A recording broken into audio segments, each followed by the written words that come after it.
Indian stock market के अंदर आने वाला जो समय आ रहा है वो आ रहा है स्मॉल कैप, माइक्रो कैप और मिड कैप का। ये चीज़ मैं आपको क्यों कह रहा हूँ, इसका पूरा खास रीज़न भी मैं आपको बताने वाला हूँ, जिससे आपको पूरी तरह से क्लियरली ये बात को समझने में आसानी हो जाएगी कि भाई ये बिल्कुल राइट बात है कि आने वाला जो समय आ रहा है वहाँ पर स्मॉल कैप, मिड कैप और माइक्रो कैप होंगे जो इंडियन स्टॉक मार्केट की रैली को लीड करेंगे।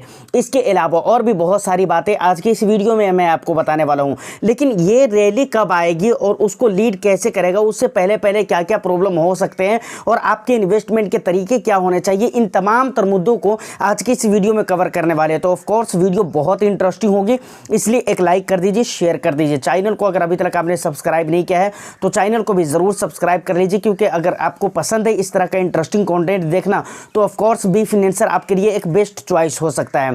चलिए सर, डायरेक्ट हम अपने मुद्दे के ऊपर आते हैं। देखिए, इंडियन स्टॉक मार्केट के अंदर रैली आएगी जिसे small cap, micro cap, mid cap lead करेगा, ये बाद की बात है। सबसे पहले ये चीज़ आपको समझना पड़ेगा कि भाई मार्केट के अंदर, किसी भी देश की मार्केट के अंदर रैली आती कब है, तेज़ी आती कब है।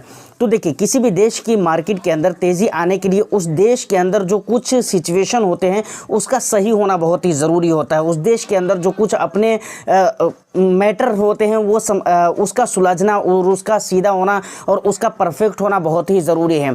जैसे अगर मैं आपको बताऊं तो देश की जीडीपी बहुत अच्छी होनी चाहिए, देश के अंदर ग्रोथ होना चाहिए, देश के कंपनीज़ के अंदर देश के अंदर जो कंपनीज़ हैं उनके ग्रोथ होने चाहिए, उनकी अर्निंग ग्रोथ होनी चाहिए, उनकी और भी प्रोडक्टिविटी अच्छी होनी चाहिए। उसके अलावा मैं अगर आपको बताऊं तो भाई महंगाई वगैरह बहुत अच्छे लेवल से कंट्रोल में हो। उस देश के अंदर महंगाई कंट्रोल में होना बहुत ही ज़रूरी है। रेट कट वगैरह तभी तो जाकर होगी ना, कंजप्शन वगैरह तभी तो जाकर बढ़ेंगे ना। तो ये सारी चीज़ें इंडियन स्टॉक मार्केट के अंदर अगर हम बात करें है या नहीं है, तो कुछ चीज़ें हैं जो कि हैं और कुछ चीज़ें ऐसी हैं जहां पर अभी ऐसा लग रहा है कि भाई अभी उतना परफेक्ट नहीं है, लेकिन हाँ आने वाला समय में बहुत ही जल्दी परफेक्ट हो जाएगा। जैसे अगर मैं जीडीपी की बात करूं तो धीरे धीरे जो हमारे देश की जीडीपी है वो अच्छी होती जा रही है और इसको कई सारे रिपोर्ट एजेंसी जो हैं इसको रिपोर्ट भी कर रही है। जैसे अभी मॉर्गन स्टैनली की रिपोर्ट आई है, आप सर्च करेंगे गूगल के ऊपर Morgan Stanley report on India, तो आपके सामने पूरी रिपोर्ट खुलकर आ जाएगी। मैं अभी आपको दिखलाता हूँ यहाँ पर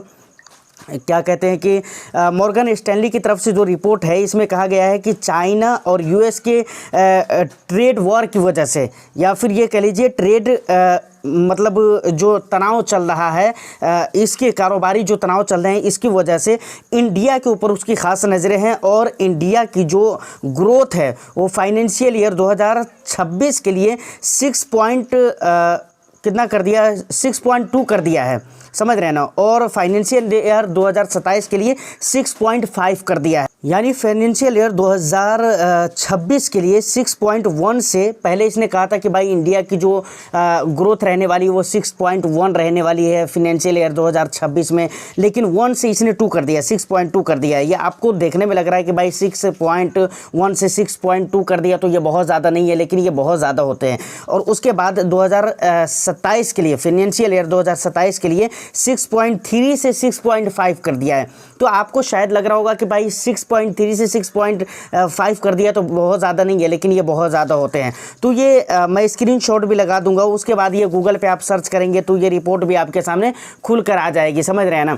तो इस तरह की रिपोर्ट निकल कर आ रही है। अब अगर हम अपने इंडिया के बाज़ार को देखें और कंपनीज़ के क्वार्टर के जो रिजल्ट है, तो यहाँ पर आपको मैंने कहा ना कुछ चीज़ें ऐसी है जहाँ पर आपको लग रहा होगा कि भाई इंडिया के अंदर उतनी चीज़ें अच्छी नहीं चल रही है। जैसे कंपनी के रिजल्ट्स हैं वो अभी भी Q4 के रिजल्ट भी लगभग आप देखेंगे तो बहुत ज़्यादा अच्छे नहीं आए हैं। लेकिन हाँ, एक चीज़ आप देखें ना कि पिछले 1 ईयर में मार्केट के अंदर रिटर्न्स भी नहीं बने हैं, मार्केट के अंदर रिटर्न्स भी नहीं आए हैं पिछले 1 ईयर में। पिछले 1 ईयर का म्यूचुअल फंड का रिजल्ट आप देखेंगे तो ज़्यादातर फंड्स ऐसे हैं जिनके रिजल्ट आपको नेगेटिव में नज़र आ रहे हैं और उतने अच्छे रिजल्ट नहीं मिल पाए हैं, रिटर्न्स नहीं मिल पाए इन्वेस्टर्स को। तो ये सारी बातें हैं। तो धीरे धीरे करके जो मार्केट के अंदर अनसर्टेनिटी है वो धीरे धीरे करके ख़त्म होती जा रही है। और कंपनी के रिजल्ट की अगर बात करें तो Q4 के रिजल्ट को अगर कंपेयर करेंगे Q2 के रिजल्ट से तो अच्छे ज़रूर नजर आएंगे, दिन ब दिन अच्छे हुए। Q2 से अच्छे रिजल्ट Q3 क्या है, Q3 से अच्छे रिजल्ट Q4 क्या है। तो इस तरह करके चीज़ें धीरे धीरे करके ठीक हो रही है। उसके बाद रेट कट वगैरह अगर आप देखेंगे इंडियन स्टॉक मार्केट के अंदर या इंडिया के अंदर अगर आप रेट कट देखते हैं तो भाई रेट कट लगातार हो ही रहे हैं। तो ये एक बहुत अच्छी बात है, क्योंकि रेट कट होने से एक बहुत बड़ा फ़ायदा ये होता है कि भाई इंडियन इकोनॉमी को ही फ़ायदा पहुंचेगा। जिस देश के अंदर रेट कट हो रहा है वहाँ पर फ़ायदा ही पहुंचेगा, समझ रहे हैं ना। वहाँ पर इन्फ्लेशन कंट्रोल में है तो, और हमारे यहाँ इन्फ्लेशन भी कंट्रोल है और रेट कट भी हो रहे हैं, तो ओवरऑल हमारी मार्केट को और हमारी GDP को, इकोनॉमी को फ़ायदा हो रही है। क्योंकि लोग लोन वगैरह ज़्यादा लेंगे, वहाँ पर कंज्यूम करेंगे लोन वगैरह ज़्यादा, तो इसके दो फ़ायदा होंगे। या तो वो मार्केट के अंदर ख़रीदारी करेंगे, जैसे ट्रेडिशनल मार्केट के अंदर वो कुछ भी चीज़ें खरीद सकते हैं, या नहीं तो वो पैसे बचाकर मार्केट के अंदर निवेश करते हैं। कुल मिलाकर जो फ़ायदा होने वाला है वो इंडियन इकोनॉमी को ही होने वाली है। तो मेरे कहने का मतलब यही है कि ये सारी चीज़ें अगर ठीक हो जाती है किसी भी देश के अंदर, तब जाकर उस देश के अंदर रैली आती है। और इंडिया के अंदर किस हद तक ये ठीक है और किस हद तक ये ख़राब चल रहा है वो चीज़ें मैंने आपको बता दी है।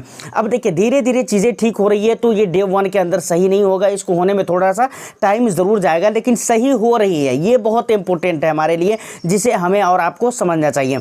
उसके बाद बाज़ार के एंगल से अगर हम देखें, तो बाज़ार के एंगल से अगर आप निफ्टी को देख लीजिए, सेंसेक्स को देख लीजिए, जो कि लार्ज कैप म्यूचुअल फंड के इंडेक्स माने जाते हैं, ऐसी जगहों पे वैल्यूएशन बिल्कुल नहीं है। आप ये कह लीजिए कि अभी बिल्कुल नहीं, ज़ीरो हो गया था, आप ये कह लीजिए बिल्कुल लगभग ज़ीरो आप बोल सकते कि हो गया था, ठीक है ना। अभी फिर 21-22 पे चला गया है, खैर कोई दिक्कत वाली बात नहीं है। और मार्केट पहले से देखे तो बहुत हद तक रिकवर भी किया है। तो ये चीज़ें, गिरावटें, उठा पटक, ये सब सारी चीज़ें चलती रहती हैं मार्केट के अंदर। वोलेटिलिटी की अगर बात करूँ तो वोलेटिलिटी अभी मार्केट के अंदर रहेगी।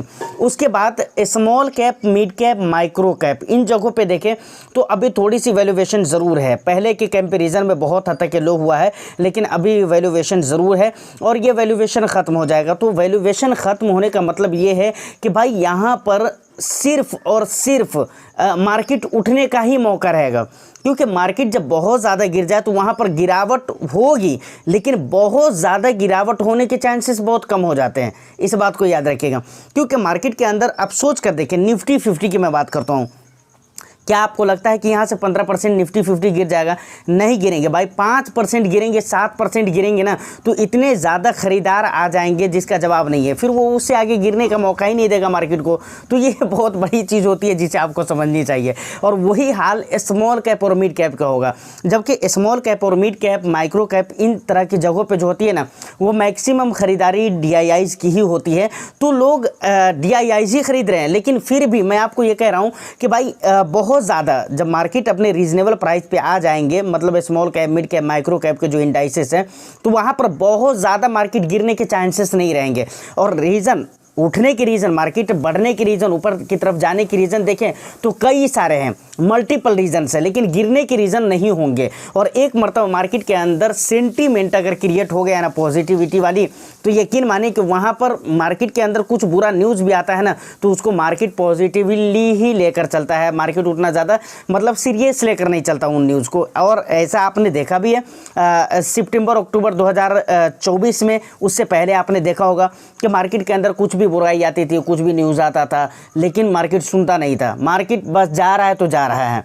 तो ये चीज़ें हैं, बस आपको कुछ दिनों तक इंतज़ार करने की ज़रूरत है। अब बात रही इन्वेस्टमेंट के तरीके की, तो देखिए यहाँ पर SIP और लमसम की बात करें तो बिल्कुल SIP तो जैसी चल रही है वैसे आप चलने दीजिए। लमसम वगैरह मैं बराबर ये कहता हूँ कि मार्केट के अंदर जब भी गिरावट होती है अच्छे परसेंटेज की, तो वहाँ पर आपके कुछ ना कुछ पैसे मार्केट के अंदर जाने चाहिए। मार्केट के अंदर पैसे आप डालिए, ड्रॉप करिए, रोक कर पैसे को रखने की ज़रूरत नहीं है और SIP में कुछ करने की ज़रूरत नहीं है। ये लमसम की मैं बात कर रहा हूँ कि जब भी मार्केट के अंदर अगर आपको ऐसा लगता है कि गिरावट हो रही है, 1% से ऊपर की गिरावट हो रही है, तो थोड़ा बहुत पैसा आप वहाँ पर ड्रॉप कर दीजिए। ये एक मौका होता है, ये एक टाइम होता है। सिर्फ SIP के ऊपर आप अगर आप भिड़े रहेंगे ना, तो पैसे बनने में बहुत ज़्यादा समय लगेगा।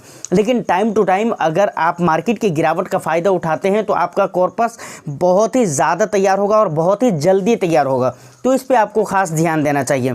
इन्वेस्टमेंट स्ट्रैटेजी, अगर बिल्कुल नई पोर्टफोलियो आप क्रिएट करना चाहते हैं तो वही पोर्टफोलियो आपकी रहने वाली है कि भाई एटलीस्ट अगर आप 7 ईयर्स के लिए निवेश करते हैं तो आपको मतलब जो है ना एक मिड कैप लेना है, स्मॉल कैप लेना है, स्मॉल कैप को भी छोड़ना नहीं है, स्मॉल कैप भी लेना है, क्योंकि यहाँ पर आपको एसआईपी करनी है, ठीक है ना। और उसके बाद क्या कहते हैं कि मल्टी कैप हो गया, फ्लेक्सी कैप, इस तरह के फंड्स आपको ज़रूर ही लेने चाहिए। उसके बाद क्या कहते हैं कि लार्ज एंड मिड कैप लेना चाहिए। देखिए एक बात याद रखिए, ये फंड जो है, हो सकता है आप ये सोच सकते हैं कि भाई अगर हम 7 ईयर्स के लिए निवेश करेंगे तो इस तरह के फंड क्यों लेंगे, कोई दिक्कत वाली बात नहीं है सर। एक फ्लेक्सी कैप, मल्टी कैप में या फिर ये कह लीजिए लार्ज एंड मिड कैप में कम से कम 4 से 5 सालों के लिए निवेश किया जा सकता है। मार्केट की सिचुएशन क्या लगता है 4 से 5 सालों में सही नहीं होंगे, ऑफ कोर्स होंगे। वहाँ पर जब मार्केट की सिचुएशन सही होंगे तो कोई दिक्कत नहीं है, साल भर, 1.5 साल, 2 साल के बाद आप उसको चेंज भी कर सकते हैं। अगर आपको लगे कि नहीं ये इससे ज़्यादा रिस्क मैं ले सकता हूँ तो कोई दिक्कत नहीं है, 1-2 फंड आप small cap, mid cap category का बढ़ा सकते हैं, ऐसा किया जा सकता है। लेकिन इस टाइम पे जो अगर आपको पोर्टफोलियो बनाना है तो इस टाइम पे पोर्टफोलियो का डिज़ाइन जो होना चाहिए वो इसी हिसाब किताब का होना चाहिए, मैं ये कहना चाह रहा हूँ। तो ओवरऑल ये सारी इन्फॉर्मेशन है जिस पे आपको ध्यान देने की ज़रूरत है, गौर करने की ज़रूरत है। और देखिए एक बात याद रखिए, मार्केट के अंदर बहुत ज़्यादा गिरावट अब नहीं होगी। मैं ये क्यों कह रहा हूँ, वही रीज़न है जो मैं आपको बता चुका हूँ। ऑलरेडी मार्केट इतना ज़्यादा गिर चुका है कि अब मार्केट को मौका नहीं है गिरने का, समझ रहे हैं ना। ज़्यादा से ज़्यादा अगर 2%, 5% से ऊपर गिरेगा ना तो आप देखेंगे इतने ख़रीदार आ जाएंगे ना कि मार्केट को उससे नीचे जाने ही नहीं देगा, समझ रहे हैं। ऑलरेडी मार्केट के अंदर इतनी गिरावटें हो चुकी है तो अब बहुत ज़्यादा गिरने के चांसेस नहीं है। इसलिए देखिए मार्केट के अंदर डरना बिल्कुल ही नहीं है, और मार्केट के अंदर अगर आप डरते हैं तो मुझे लगता है कि ये बहुत ख़राब चीज़ है। ये चीज़ आपको बिल्कुल दिमाग में नहीं रखने की ज़रूरत है। उम्मीद करता हूँ कि इन्फॉर्मेशन और वीडियो आपको अच्छी लगी हो तो एक लाइक कर दीजिए, शेयर कर दीजिए। चैनल को अगर अभी तक आपने सब्सक्राइब नहीं किया है तो चैनल को भी ज़रूर सब्सक्राइब कर लें। मैं फिर मिलता हूँ किसी नेक्स्ट एंड इंटरेस्टिंग वीडियो में, जब तक के लिए all the best. Thank you for watching.